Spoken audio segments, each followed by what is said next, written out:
Corren nuevos tiempos y hay caras nuevas en la Comisión Europea. Vamos a analizar quiénes son, de qué se tratan y cuál es el papel de este organismo con nuestro experto en geopolítica, Fernando Martín Cubel. Bienvenido. Buenos días. Bueno, pues la Comisión Europea, encabezada por Ursula von der Leyen, y tenemos fichajes nuevos.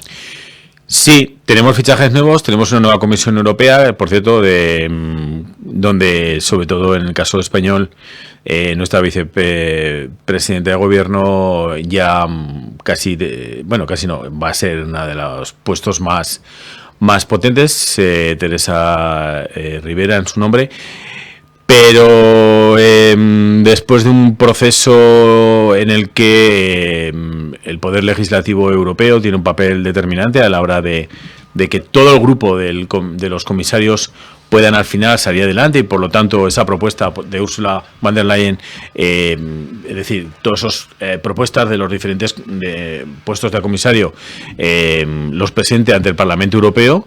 Bueno, lo que ahora mismo ella, por decirlo claramente, echa a andar es una nueva Comisión Europea con una mayoría de puestos que en su caso estamos hablando de una Comisión Europea mucho más centrado en el ámbito del centro derecha europeo, y que evidentemente lo que nos tiene que demostrar es, frente a todo el conjunto de retos a los que se está enfrentando la Unión Europea, cuáles son sus políticas a poner en marcha, ¿no? Hay que reiterar que la Comisión Europea, junto con el Parlamento Europeo y otras instituciones, son realmente instituciones básicas del funcionamiento de todo lo que es la institucionalidad del proyecto europeo, y recalcar que nos faltaba que este pilar tan esencial como es el de la Comisión Europea pudiera ya ponerse en marcha, ¿no? Estamos hablando de esta manera, porque lo podemos entender todos,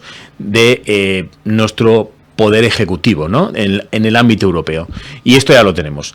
La cuestión a partir de ahora con todos estos comisarios nuevos, con comisarios que sustituyen a unos anteriores, no hay que olvidar que, por ejemplo, el señor Borrell ya no está como alto representante, sino que ahora ya tenemos a su sustituta. Es el papel que van a tener en los procesos sobre todo en los grandes retos a los que la Unión Europea a partir de este momento ya se enfrenta, ¿no? Claro, porque la Comisión Europea en estos momentos se encuentra con una situación geopolítica complicada. Sí, con una situación geopolítica complicada, y yo sobre todo creo que con unos problemas sí que internos, pero sobre todo unos problemas en Europa que ayer, por cierto, tras los resultados de las elecciones de Austria, se acentúan mucho más, ¿no?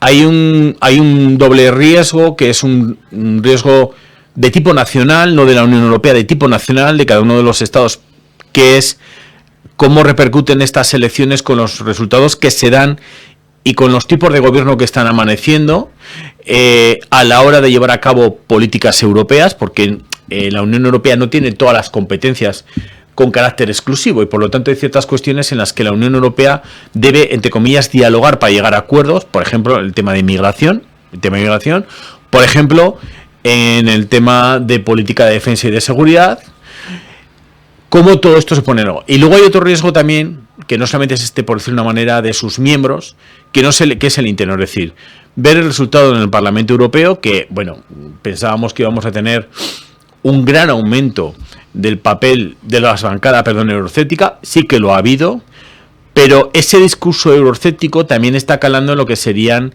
los movimientos tradicionales políticos que hasta ahora han estado sustentando el proyecto europeo. Un caso muy evidente es el caso francés.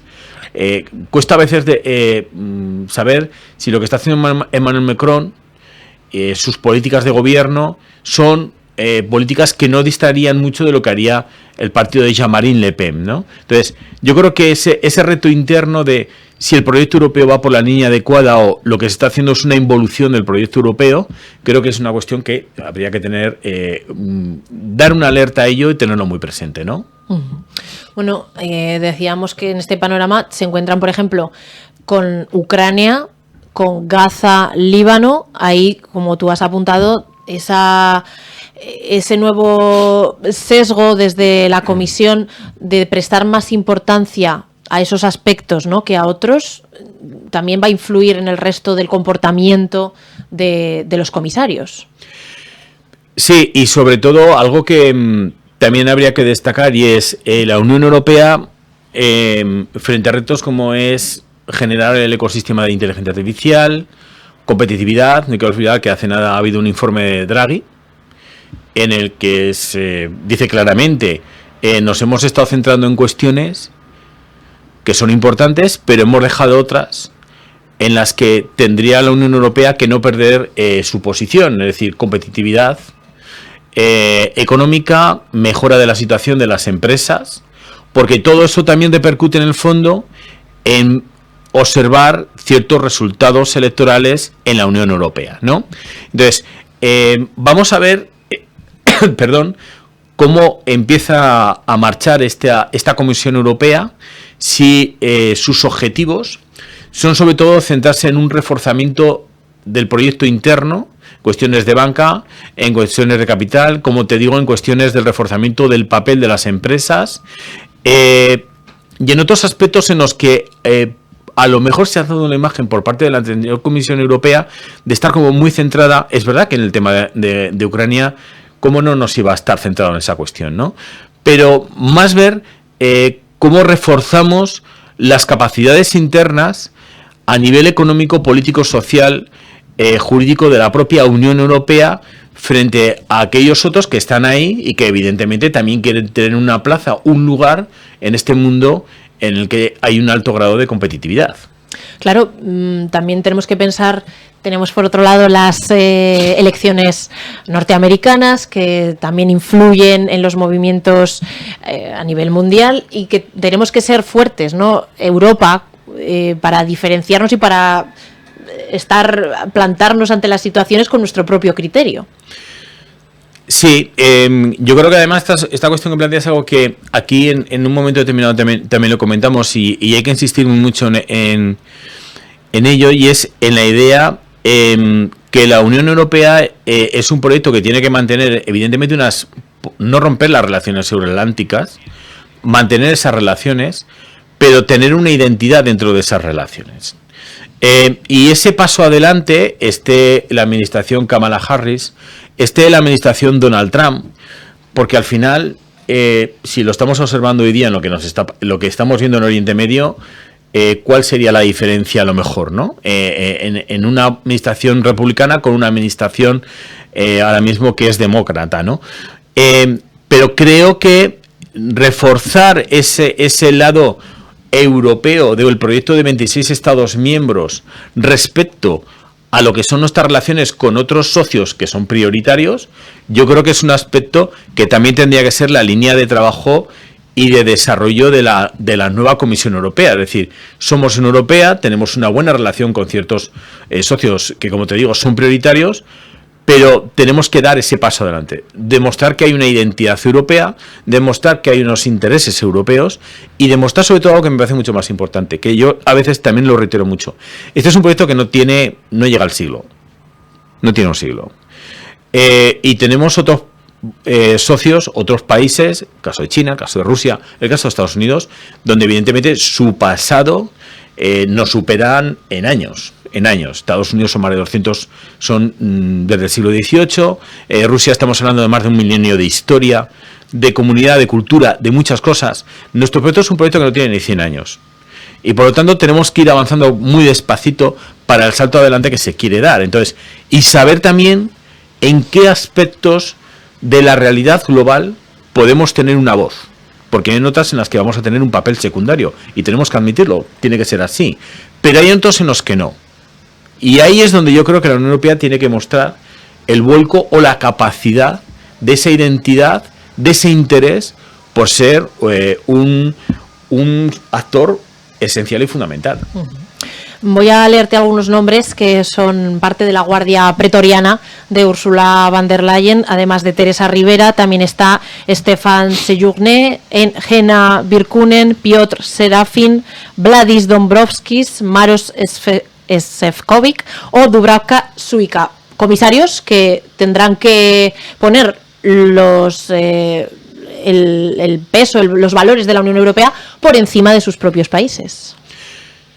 Evidentemente, y si no es así, lo que creo que lo más acorde, y esto, creo que a cualquier tipo de nivel institucional tiene que quedarle claro a una persona cuando participa de ese juego institucional y político, lo que tiene que hacer es dejarlo.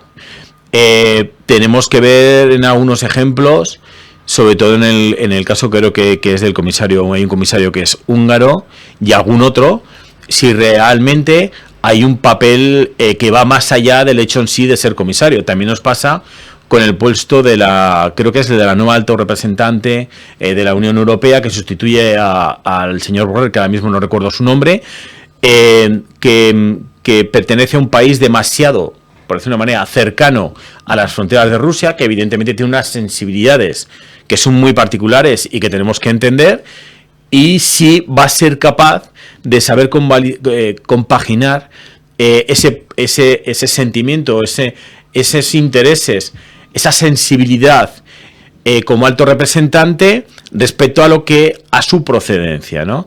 Pues hay que tener mucho cuidado, porque el alto representante no solamente tiene que estar muy presente con el tema, va a tener que estar muy presente con el tema de Ucrania, sino que tenemos otra serie de cuestiones a nivel internacional en los que la Unión Europea tiene que tener un papel fundamental, ¿no? Entonces, veremos a ver un poquito cómo se va esto desplegando, y luego algo que creo que es muy importante, cuando caemos, como suelo decir, como un paracaidista en una nueva institución, luego viene la realidad de la institucionalidad, y conocerla en medio año, un año, igual abre la perspectiva que los comisarios entiendan realmente lo que es en el fondo este proyecto, que es el proyecto europeo. Kaja Kallas es la nueva alto representante.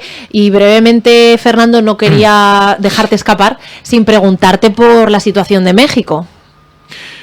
Bueno, el tema que tenemos con México, que evidentemente no llega a la cuestión con Venezuela, ni evidentemente a lo que nos ha pasado hace no mucho con Argentina, pues bueno, hay que ver hasta dónde hay de oportunidad política por parte de México y de sus dirigentes políticos a la hora de plantear la no presencia del jefe de un Estado en la toma de posesión de la nueva presidenta de México. Sí, podemos entrar a valorar la impronta histórica por parte de un país, como es el caso de España y México en el resto de América Latina, pero yo personalmente creo que una cosa no va unida con la otra.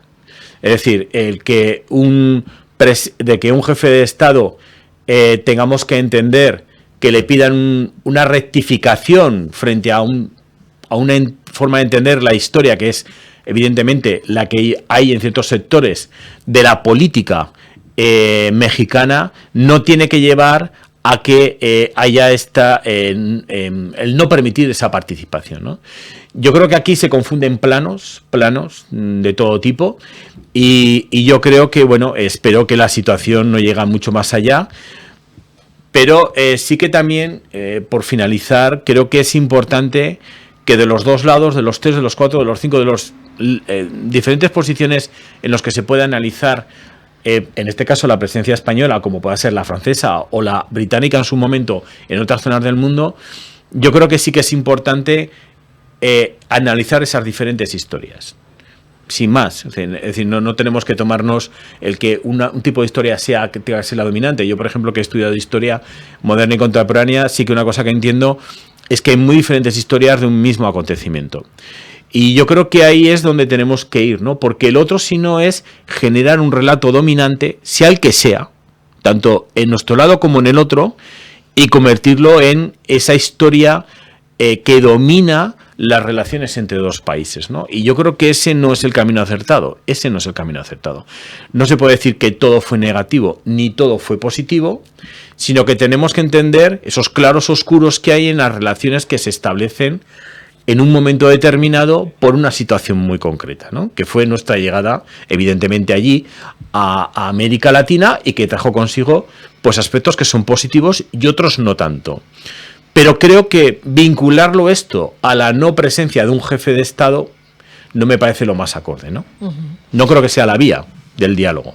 Pues seguiremos pendientes de esta situación y, como mencionabas, esperamos que no vaya a más, tanto por esa estrecha relación que nos une históricamente con México como lo que ocurre con todos los empresarios, por ejemplo. Son los primeros que se me vienen a la cabeza, españoles que tienen invertido en México o tienen empresas allí. Fernando Martín Cubel, experto en geopolítica y miembro de la Fundación Seminario de Investigación para la Paz. Muchas gracias por habernos acompañado hoy.